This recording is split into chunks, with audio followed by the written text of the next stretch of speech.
नमस्ते स्टूडेंट्स। देखो last video में अपन क्या पढ़ रहे थे, मानव में पाचन की प्रक्रिया के बारे में पढ़ रहे थे। तो अपन ने मुख गुहा में पाचन, ग्रसनी, ग्रसिका, आमाशय, छोटी आंत, मतलब पाचन की जो प्रोसेस थी वो अपन ने कंप्लीट पढ़ ली थी। अब देखो अगर आपको याद हो तो पाचन का जब अपन ने टॉपिक शुरू किया था पाचन, उस समय अपन ने 2-4 पॉइंट लिखे थे कि पाचन की जो प्रोसेस है उसके अकॉर्डिंग अपन कौन कौन सी बातों को पढ़ेंगे। एक पॉइंट तो अपन ने लिखा था अंतःग्रहण, कि भोजन को अंदर लेना ही अंतःग्रहण है। ये जो प्रोसेस अपन ने पढ़ चुके हैं। अगला पॉइंट अपन आया था पाचन, तो पाचन भी अपन ने पढ़ लिया कि अलग अलग पार्टों में प्रोटीन का पाचन कहाँ हो रहा है, कार्बोहाइड्रेट का पाचन कहाँ हो रहा है, वसा का पाचन कहाँ हो रहा है, इन सब बातों को पढ़ लिया। आगे का जो पॉइंट होता है अपना अवशोषण, और उसके बाद होता है स्वांगीकरण, और लास्ट जो पॉइंट होता है वो होता है बहिक्षेपण। तो अपन यहां तक पढ़ चुके हैं। देखो इससे संबंधित मैं आपसे कुछ क्वेश्चन पूछता हूं कि आपसे बीच से क्वेश्चन निकाल के पूछ लिया जाता एग्जाम में कि मानव में कार्बोहाइड्रेट का पाचन, मानव में कार्बोहाइड्रेट का पाचन कहां से शुरू होता है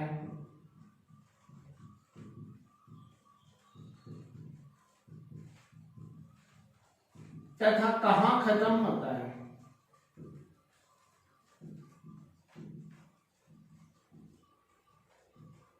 और इसके साथ ही आपसे पूछ ले कि समझाइए।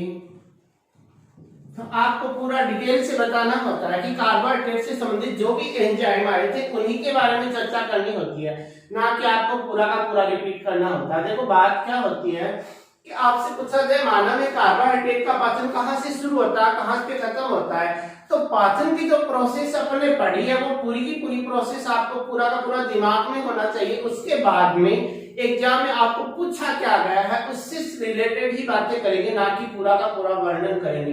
ये नहीं है कि आपको पूछा तो गया कार्बोहाइड्रेट का आप एक्सप्लेन कर रहे हो, वैसा आप प्रोटीन इनकी एक्सप्लेन कर रहे हो। तो देखो कार्बोहाइड्रेट के पाचन की बात करें तो अगर आपको याद हो तो अपन ने एक चर्चा की थी कि मानव की मुख गुहा में टायलिन नामक एंजाइम पाया जाता है, और जो कार्बोहाइड्रेट को माल्टोज शर्करा में तोड़ देता है। पढ़ा था नहीं पढ़ा था? इसका मतलब है कि मुख गुहा से पहले कोई पाचन हुआ था क्या? नहीं ना, उससे पहले तो अंतःग्रहण हुआ था, पाचन तो मुख गुहा में शुरू हुआ था। तो अपन क्या बोले कि मानव में ये जो कार्बोहाइड्रेट है उसके पाचन की प्रक्रिया, कार्बोहाइड्रेट के पाचन की जो प्रक्रिया है वो मुख गुहा से शुरू होती है। कहां से शुरू होती है भैया? मुख गुहा। मुख गुहा बोले तो बकल केविटी, बकल केविटी से शुरू हो जाती है कार्बोहाइड्रेट के पाचन की प्रक्रिया। अब अगर लास्ट बात करें अपन की खत्म कहां पे होती है, अगर देखो आपको याद हो तो अग्नाशय ग्रंथि थी, उस अग्नाशय ग्रंथि से एक अग्नाशय रस निकला था, और अग्नाशय रस में एक एंजाइम मिले थे आपको। उन एंजाइमों में भी एक एंजाइम का नाम आपने पढ़ा होगा कि एमाइलेज।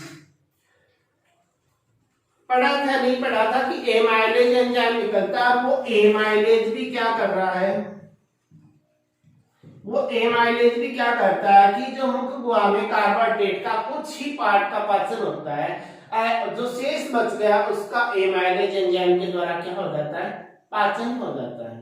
ये एमाइलेज भी इसको कार्बोहाइड्रेट को किस में कन्वर्ट करता है, माल्टोज शर्करा में कन्वर्ट करता, और फिर छोटी आंत की जो भित्ति है उसके द्वारा भी आंतरिक रस निकले थे। अपन ने पढ़ा था ना कि लामा पीलेसु, पढ़ा था नहीं पढ़ा था?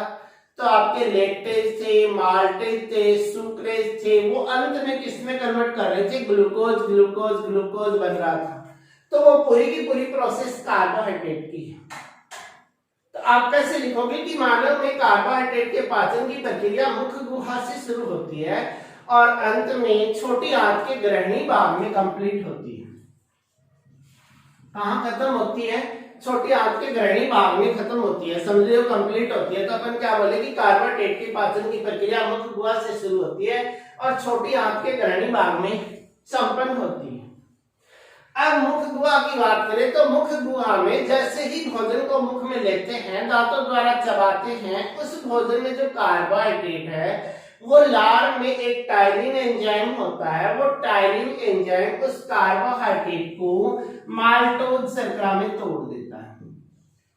इतनी बात करने के बाद अपन करेंगे इसके बाद कार्बोहाइड्रेट का जो पाचन होता है, कार्बोहाइड्रेट का पाचन है वो मतलब आपका आमाशय में बिल्कुल नहीं होगा, ग्रहणी में, ग्रसिका में बिल्कुल नहीं होगा, फिर लास्ट में जाके होता है ग्रहणी वाले भाग में। ग्रहणी वाले भाग में क्या होता है कि जो अग्नाशय जो ग्रंथि होती है, अग्नाशय ग्रंथि से अग्नाशयी रस निकलता है, और ये जो अग्नाशयी जो रस होता है इसमें पाए जाते हैं एंजाइम, और इन एंजाइमों में भी एक एंजाइम होता है एमाइलेज।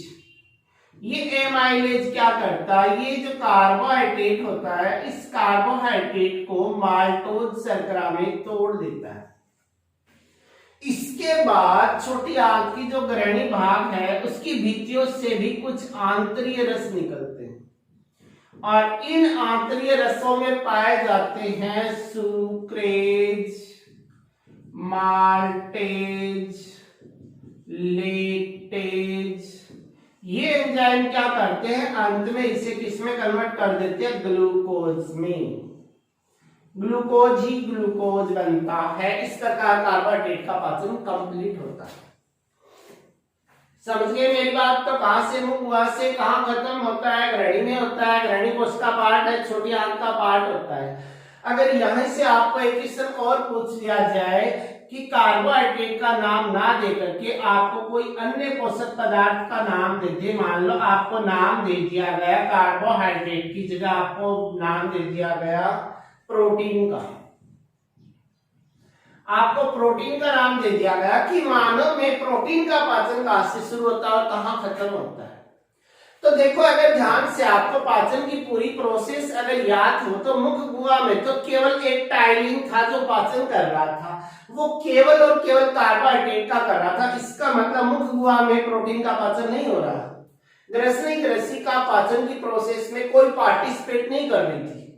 अंत में देखो अगर याद हो तो ये थैला आपका, जिसको आप बोलते हो स्टोमच, आमाशय, जिसको आप आमाशय बोलते हो, और आमाशय की जठर ग्रंथियां होती हैं। इन जठर ग्रंथियों में निकलता है जठर रस, और इस जठर रस में आए थे एंजाइम, और इन एंजाइमों में भी एक एंजाइम का नाम अगर याद हो तो अपन ने थोड़ा सा अगर दिमाग में आपके हो कि अपन ने चर्चा की थी कि पै से पै मिलाया और पै ही बनाया। तो पै से पै मिलाया, पै ही बनाया, तो वो पै क्या था, वो पै था अपना, पै की बात करें तो वो पै था आपका प्रोटीन पचाने वाला, प्रोटीन पचाने वाला पेप्सिन। कौन था, पेप्सिन एंजाइम था, और ये जो पेप्सिन है ये प्रोटीन को पेप्टोन में तोड़ देता है। याद है कुछ? तो इसका मतलब है कि इससे पहले तो प्रोटीन का पाचन हो ही नहीं रहा था, तो शुरुआत कहां से होती है प्रोटीन के पाचन की, आमाशय से होती है। अब देखो ये कंप्लीट कहां होता है, अगर आपको याद हो तो छोटी आंत की भित्ति के द्वारा भी आंतरीय रस निकल रहे थे, और उन आंतरीय रसों में एक नाम आया था पेप्टाइडेज,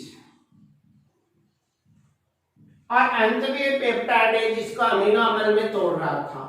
इसका मतलब है कि कंप्लीट कहां हो रहा था, छोटी आंत के ग्रहणी वाले पार्ट में।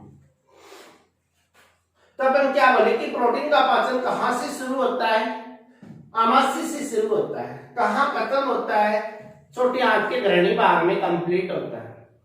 अब इसको समझाना है तो पूरी की पूरी प्रोसेस प्रणाली की जो प्रोटीन से संबंधित बातें वो ही लिखोगे।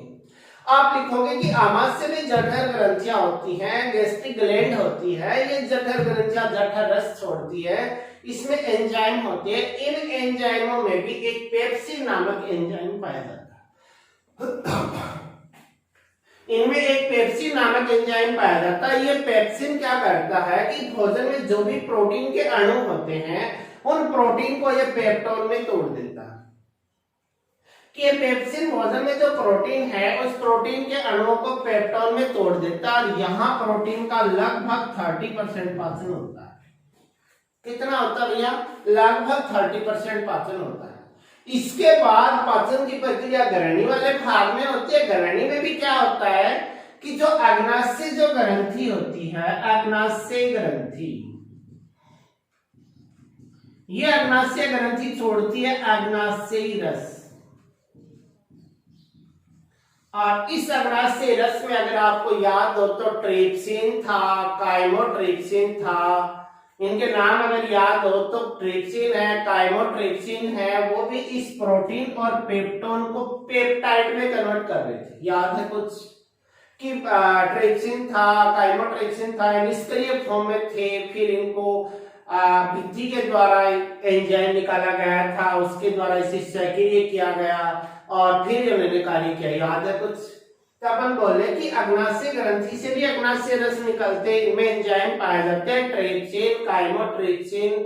ये एंजाइम क्या करते हैं कि जो शेष जो प्रोटीन बच गया उस प्रोटीन को और पेप्टोन को पेप्टाइड में कन्वर्ट कर देते हैं। किस में कन्वर्ट कर देते हैं? पेप्टाइड में। इसके बाद अगर याद हो तो ग्रहणी वाले भाग से आंत की भित्ति से आंतरीय रस निकले थे और उन आंतरीय रसों में पाया जाता पेप्टाइडेज। ये पेप्टाइडेज क्या करता है? जो पेप्टाइड बना था उसे अंत में अमीनो एसिड में बदल देता है और इस प्रकार पाचन प्रोसेस कंप्लीट होती है। कहां से शुरू होता है? आमाशय से। कहां खत्म होता है? छोटी आंत के ग्रहणी में। आमाशय में कैसे होता है? आमाशय में जठर ग्रंथियां होती हैं, जठर रस छोड़ती हैं जिसमें एंजाइम होता है। एंजाइम का नाम है पेप्सिन। पेप्सिन प्रोटीन को पेप्टोन में तोड़ता है। उसके बाद ग्रहणी वाले भाग में अग्नाशय से अग्नाशय रस आता है। अग्नाशय रस में ट्रिप्सिन, काइमोट्रिप्सिन पाए जाते हैं जो प्रोटीन पेप्टोन को पेप्टाइड में तोड़ देते हैं। इसके बाद आंत की भित्ति से आंतरीय रस निकलता है जिसमें पेप्टाइडेज होता है जो इसे अंत में अमीनो अम्ल में कन्वर्ट कर देता है। इस प्रकार प्रोटीन का पाचन भी क्या होता है? कंप्लीट होता है। समझ रहे हो मेरी बात? अब देखो आगे आपसे क्वेश्चन पूछा जाए, अपने कार्बोहाइड्रेट का पाचन भी अलग से पढ़ लिया। देखो आपको जो नोट्स की जो पीडीएफ है उनमें मैं इनको अलग से क्वेश्चन ग्रुप में नहीं देने वाला। आपको जो लिखा दिया गया उसी से आप खुद सर्च करोगे, खुद खोजोगे कि मुझे क्या लिखना है। मैं बता देता हूं आपको ओरल, लेकिन नोट्स पीडीएफ में आपको नहीं मिलेगा। अब आपसे पूछा जाए कि मानव में वसा का पाचन कहां से शुरू होता है और कहां खत्म होता है? कहां से शुरू होता है और कहां खत्म होता है? तो आप क्या बताओगे कि वसा का पाचन कहां से शुरू हो रहा है? देखो जो भी पीछे अपने पढ़ा उसी को रिपीट करना होता है। तो वसा का पाचन की बात करें तो देखो मुख्य गुहा में तो अपने एक ही बात की थी कि टाइलिन केवल और केवल कार्बोहाइड्रेट को पचा रहा है। उसके बाद में ग्रहणी ग्रसिका में कोई पाचन नहीं हो रहा था। अब आगे का एक थैला आता है जिसका नाम है आमाशय। इस आमाशय वाले थैले में भी अगर आपको याद हो तो रेनिन होता है, पेप्सिन होता है और पाया जाता है लाइपेज। याद आया कुछ?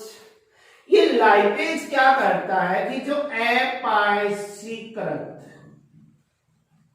वसा है उस वसा को ये वसीय अम्ल और प्लस ग्लिसरॉल, वसीय अम्ल प्लस ग्लिसरॉल में कन्वर्ट कर रहा था। इसका मतलब ये सिद्ध हो गया कि ये शुरू कहां से हो रहा है? आमाशय से शुरू हो रहा है। तो अपन क्या बोले कि मानवीय वसा का पाचन शुरुआत कहां से होती है? आमाशय में होती है। आमाशय के बाद और आगे जाएं तो आमाशय के बाद आता है ग्रहणी भाग, और ग्रहणी भाग में यकृत जो होता है उस यकृत के द्वारा आता है पित्तरस। अगर आपको याद हो तो ये पित्तरस क्या करता है कि वसा का पायसीकरण करता है। पायसीकरण यानी वसा की जो बड़ी बड़ी गोलियां हैं उनको छोटी छोटी गोलियों में तोड़ देगा, उसका क्षेत्रफल बढ़ा देगा। इसके बाद क्या होता है कि अग्नाशय जो होता है, अग्नाशय, उस अग्नाशय से निकलता है अग्नाशयी रस, और इस अग्नाशय रस में भी होते हैं एंजाइम, और इनमें भी पाया जाता है एक लाइपेज।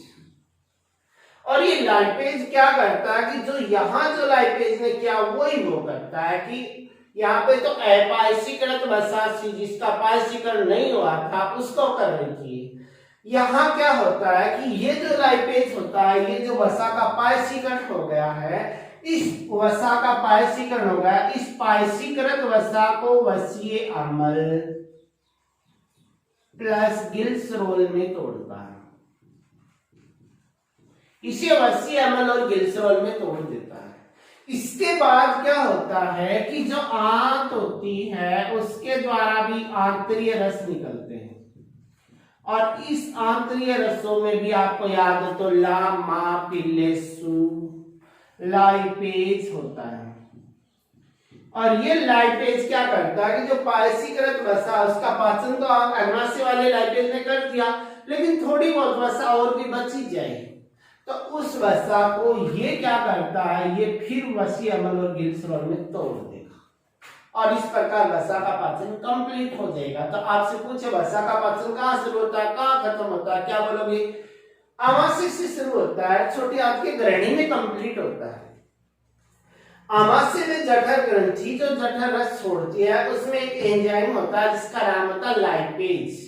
ये लाइपेज क्या करता है कि जो अपायसीकृत वसा है, जो वसा के बड़े बड़े गोले हैं, उनका कुछ पार्ट का क्या कर देता है, थोड़े बहुत का पाचन कर देता है और उसे वसीय अम्ल और गिल्सरोल में कन्वर्ट कर देता है। इसके बाद ग्रहणी वाले भाग में यकृत के द्वारा जो पितरस आया था, वो पितरस क्या करता है कि वसा की जो बड़ी बड़ी गोलियां हैं उनको छोटी छोटी गोलियों में कन्वर्ट कर देता है, यानी वसा का पायसीकरण कर देता है, यानी वसा का क्षेत्रफल बढ़ा देता है।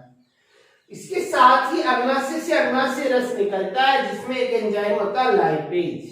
ये लाइपेज क्या करता है कि जो पायसीकरण जो वसा है उस वसा को वसीय अम्ल और गिल्सरोल में कन्वर्ट कर देगा। इसके बाद जो आंत होती है, छोटी आंत, उसके द्वारा आंतरीय रस भी निकलते हैं, उनमें भी एक लाइपेज होता है। यहाँ वसा का कोई पार्ट बच जाए, कुछ भाग शेष रह जाए, तो उस शेष बची वसा को ये वसीय अम्ल और गिल्सरोल में कन्वर्ट कर देगा। इस प्रकार वसा का पाचन भी क्या हो जाता है, कंप्लीट हो जाता है। समझ रहे हो मेरी बात? तो ये वसा का पाचन भी क्या हो गया अपना, कंप्लीट हो गया। तो देखो पाचन की पूरी प्रोसेस अपन ने पढ़ ली।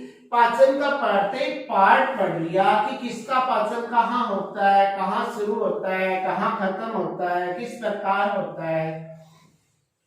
अब देखो आगे की बात करें कि वसा का अवशोषण, सॉरी वसा का नहीं, पचे हुए भोजन का अवशोषण, पचे हुए भोजन का अवशोषण। अब देखो अपन सीधी सी बात करें कि अवशोषण, अवशोषण कहते किसको है? देखो भोजन का पाचन यहां से शुरू हो गया था और आंत में जाके भोजन पूरा का पूरा पच गया था, और आंतों में क्या होते हैं इस प्रकार से, ये जो अपनी जो अंगुलियां होती हैं, ये जो अंगुलियां इस प्रकार उभार होते हैं आंत की भित्ति में, और इन उभारों में क्या होते हैं कि यहाँ पर रुधिर की नलियां बहती रहती है, लसिका वाहिनियां बहती रहती है। इन रुधिर की नलियों में रुधिर होता है, इन रुधिर की नलियों में रुधिर होता है, और ये जो अंगुलियों के उभार है इनको बोलते हैं सूक्ष्म अंकुर या रसांकुर। और ये रसांकुर क्या करते हैं कि पचे हुए भोजन से आवश्यक पदार्थों को खींच लेंगे और वो ब्लड में चला जाएगा। ये जो प्रोसेस है इसको बोला जाता है अवशोषण। तो आपसे पूछे बस अवशोषण किसे कहते हैं, आप क्या बोलोगे कि पचित भोजन का, पचने के बाद तो हुआ कि पचित भोजन का आंतरिक भित्तियों के द्वारा आवश्यक पदार्थों का ब्लड और लसिका में जाना ही क्या कहलाएगा, अवशोषण। तब अवशोषण की परिभाषा समझ में आ गई कि पचे हुए भोजन का आंतरिक भित्ति द्वारा आवश्यक पदार्थों को ब्लड में लसिका में भेजना ही क्या कहलाएगा, अवशोषण कहलाएगा। अब देखो दूसरी बात ये भी आती है कि मनुष्य जो होता है उसमें जो अवशोषण की जो प्रक्रिया होती है वो अलग अलग पार्ट में अलग अलग होती है। अगर अवशोषण की बात करें तो ये जो अवशोषण होता है ये मुख गुहा से शुरू हो जाता है। आमाशय में भी होता है, छोटी आंत में भी होता है, बड़ी आंत में भी होता है, देखो अलग अलग पार्ट में होता है। अगर मुख गुहा की बात करें, मुख गुहा,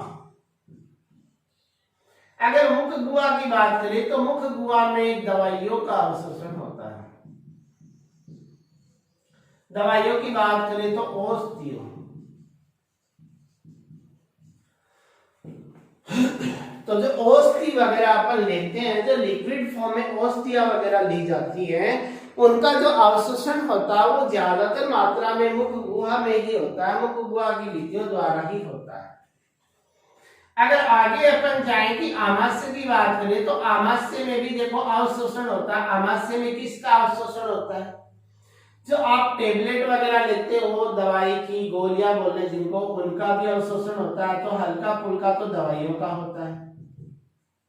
और अगर बात करें कि अपन एल्कोहल वगैरह का सेवन करते हैं, अगर आप धूम्रपान करते हो तो उनमें एल्केलॉइड पाए जाते हैं, उन एल्केलॉइड्स का भी अवशोषण होता है। और किसका अवशोषण होता है? जो हल्की शर्कराएं होती हैं उनका भी अवशोषण होता है। अगर इससे भी आगे जाए तो आपका पार्ट आता है छोटी आंत। इस छोटी आंत में जो जटिल जो शर्कराएं हैं, उन जटिल शर्कराओं का अवशोषण भी होता है। जैसे वसा है, आपकी जटिल शर्कराओं बात करें तो वसा है, प्रोटीन है, कार्बोहाइड्रेट है, इन सब का जो अवशोषण होता है वो कहाँ होता है? छोटी आंत में ही होता है। आगे अपन जाए बड़ी आंत, तो देखो बड़ी आंत में क्या बचा? बड़ी आंत के लिए क्या बचा? इसने पूरी दवाइयां, एल्कोहल, एल्केलॉइड सारा खींच लिया, हल्की शर्कराएं भी खींच ली, जटिल शर्कराएं भी खींच ली, सब कुछ खींच लिया। अब बच क्या गया? कुछ नहीं बचा। बाकी जो कचरा बचा वो बड़ी आंत के पास भेज दिया गया कि अब जो बच गया उसको तू खा ले। अब ये बड़ी आंत उसमें क्या खा ले? तो बड़ी आंत है, उसमें क्या खाएगी? बचा क्या? उसमें कुछ नहीं बचा, कचरा बचा, लेकिन थोड़ा पानी जरूर बच गया उसमें। तो बड़ी आंत बोले कि मैं तो भैया पानी पी के ही सो जाऊंगी, सारा का सारा तो आपने खा लिया, मैं क्या खाऊं इस कचरे का। तो वो जल का अवशोषण करती है और उनके साथ खनिज लवणों का भी अवशोषण कर लेती है। और बाकी जो कचरा बचता है उसको मलाशय को भेज देती है कि तू खा ले। इसको मलाशय क्या करे? उस कचरे को इकट्ठा करता जाएगा, मैं देखता हूं इसमें कुछ मिलेगा क्या। उसमें कुछ नहीं मिला तो अमलाशय ने क्या किया? उस कचरे को धक्का लगा दिया बाहर की और वो कचरा शरीर से बाहर आ गया। तो ये अलग अलग पार्ट में अवशोषण की प्रक्रिया हो रही है। तो ये जो अवशोषण की प्रक्रिया हो रही है इसको आप साथ साथ में, इस टेबल को आप नोटबुक में साथ साथ ही बना लीजिएगा। आपको नोट्स की पीडीएफ में ये वाले टेबल में अलग से नहीं लिखवा रहा। तो ये जो 4 पॉइंट है इनके बारे में आप यही से लिख लीजिएगा कि मुख गुहा में दवाइयां वगैरह होती है, औषधियां वगैरह होती है, उनका अवशोषण होता है। अगर आमाशय की बात करें तो यहाँ पे भी दवाइयां वगैरह हैं जो टेबलेट फॉर्म में आप लेते हो, गोलियां लेते हो, एल्कोहल पीते हो, आप तो नहीं पीते हो, एल्केलॉइड धूम्रपान वगैरह करते हो, उनमें जो एल्केलॉइड होता है, जो हल्की शर्कराएं होती हैं, उनका सबका अवशोषण हो जाता है आमाशय। आगे की बात करें तो जो छोटी जो आंत है उसमें जो जटिल शर्कराएं हैं, इनमें जो कार्बोहाइड्रेट है, प्रोटीन है, वसा है, इन सब अणुओं का अवशोषण छोटी आंत में हो जाता है। और आगे जो बड़ी आंत है वो क्या करती है? केवल और केवल जल और खनिज लवणों का ही अवशोषण कर पाती है। बाकी का जो पार्ट है, कचरा है, वो मलाशय को भेज दिया जाता है और मलाशय क्या करता है? इस अपशिष्ट पदार्थ को शरीर से बाहर फेंक देता है। तो ये आपके अलग अलग पार्टों में अवशोषण हुआ है। लेकिन अपन यहाँ से अवशोषण को कंप्लीट नहीं पढ़ेंगे, अवशोषण को और भी डिटेल से पढ़ेंगे पूरा का पूरा, कि जो प्रोटीन है उसका पाचन, जो अवशोषण है वो कहाँ होता है, वो किस में जाता है, ग्लूकोज का अवशोषण कैसे होता है, जो वसा होती है उसका अवशोषण कैसे होता है, हर एक को डिटेल से पढ़ेंगे। तो देखो अवशोषण की बात तो आपने पढ़ ही ली कि अवशोषण करते किसको है कि पचे हुए भोज्य पदार्थों से आवश्यक पदार्थों को आंत की भित्ति द्वारा ब्लड में भेजना क्या है, अवशोषण है। अपन ने ये भी पढ़ लिया कि जो छोटी आंत होती है, छोटी आंत की भित्ति पर इस प्रकार अंगुलियों के समान क्या पाए जाते हैं, उभार होते हैं। जो छोटी आंत की जो संरचना था आपने देखी होगी, इस प्रकार अंगुलियों के समान इस पे क्या होते हैं, उभार। इनको बोलते हैं रसांकुर या सूक्ष्मांकुर। इन्हें रसांकुर या सूक्ष्मांकुर बोलते हैं। इनके कारण देखो यहाँ से अवशोषण शुरू हो जाए, यहाँ जाए, यहाँ, मतलब एरिया तो बड़ी लाइन तो देखो सीधी लाइन ही है, और एक घुमावदार है, तो इस सीधी लाइन यहाँ से यहाँ तक आया एक तो, और यहाँ से पूरा घूम के आया, तो एरिया किसका ज्यादा हो रहा है, ऊपर वाले का हो रहा है, नहीं हो रहा। तो अपन क्या बोले कि छोटी आंत में जो अंगुलियों के समान उभार पाए जाते हैं, इनको बोला जाता है सूक्ष्मांकुर या रसांकुर। अब इनकी वजह से जो छोटी आंत जो होती है, उनकी भित्ति का क्षेत्रफल क्या हो जाता है, बढ़ जाता है, और इनके अंदर इस प्रकार क्या पाई जाती है, रुधिर की नलियां होती हैं, लसिका वाहिनियां होती हैं। इन रुधिर की नलियों में बहता रहता है रुधिर, और ये रुधिर बहता रहता। अब इनके द्वारा ये जो भोज्य पदार्थों में आवश्यक पोषक पदार्थ थे, ये यहाँ से अवशोषित होकर के विसरण क्रिया के द्वारा वो रुधिर में चला जाएगा, और रुधिर होता है वो शरीर में बहता रहता है। तो वो रुधिर यहाँ से जो भी ग्लूकोज वगैरह जो भी आवश्यक भोज्य पदार्थ इनको मिले, उन आवश्यक भोज्य पदार्थों को, उन ग्लूकोज को क्या करता है, शरीर के अन्य कोशिकाओं के पास लेके जाता है। यहाँ से ये ग्लूकोज कहाँ जाएगा, यहाँ से जो भी ग्लूकोज का अवशोषण हुआ था, जो भी भोज्य पदार्थों का अवशोषण हुआ था, वो जाएगा कोशिका के पास, और कोशिका के पास वो स्टोरेज रूप में रहेगा। तो यहाँ से अवशोषण के बाद यहाँ से ब्लड के द्वारा जो भी आवश्यक भोज्य पदार्थ है, ग्लूकोज वगैरह, उनको कोशिका के पास लेके जाना, और कोशिका में उनका स्टोरेज होना ही क्या कहलाएगा, स्वांगीकरण। क्या कहलाएगा, स्वांगीकरण। तो स्वांगीकरण क्या है कि अवशोषण प्रक्रिया के बाद आवश्यक भोज्य पदार्थ ब्लड के द्वारा शरीर के अन्य भागों में, कोशिकाओं में, ऊतकों में ले जाए जाते हैं, वहां इकट्ठे होते हैं। इस प्रोसेस को बोला जाता है स्वांगीकरण। समझ गए स्वांगीकरण क्या है कि छोटे आंत की भित्ति में आवश्यक भोज्य पदार्थों का अवशोषण बाद ब्लड में जाता है, और ब्लड के द्वारा ये जो पोषक पदार्थ है, ये जो भोज्य पदार्थ है, ये जो ग्लूकोज है, ये कोशिकाओं के पास, ऊतकों के पास, शरीर के अन्य अंगों के पास पहुंचाया जाता है ब्लड द्वारा, लसिका द्वारा, और वहां इनका क्या होता है, स्टोरेज होता है, संग्रहण होता है, इकट्ठे होते हैं। इस प्रक्रिया को बोलते हैं स्वांगीकरण। समझ रहे हो मेरी बात। अब देखो कि जो अवशोषण की जो प्रक्रिया होती है, वो अवशोषण की प्रक्रिया दो प्रकार से होती है। एक होता है सक्रिय अवशोषण, और एक होता है निष्क्रिय अवशोषण। यहाँ जो छोटी आंत की जो भित्ति है, उसमें जो अवशोषण होता है, वो अवशोषण की प्रक्रिया दो प्रकार से होती है। एक होता है सक्रिय अवशोषण, और एक होता है अपना निष्क्रिय अवशोषण। अब जो सक्रिय जो अवशोषण होता है, इनके द्वारा जो सक्रिय जो अवशोषण होता है, इसके दौरान तो क्या होता है कि ऊर्जा की आवश्यकता होती है, और इसमें ऊर्जा की आवश्यकता नहीं होती। अब इन दोनों प्रोसेस के बारे में अपन नेक्स्ट वीडियो में, नेक्स्ट क्लास में डिटेल से पढ़ेंगे। तब तक आप यहाँ तक वीडियो को अच्छे से ध्यान से देखिएगा, समझिएगा, पढ़िएगा, और ओके बाय।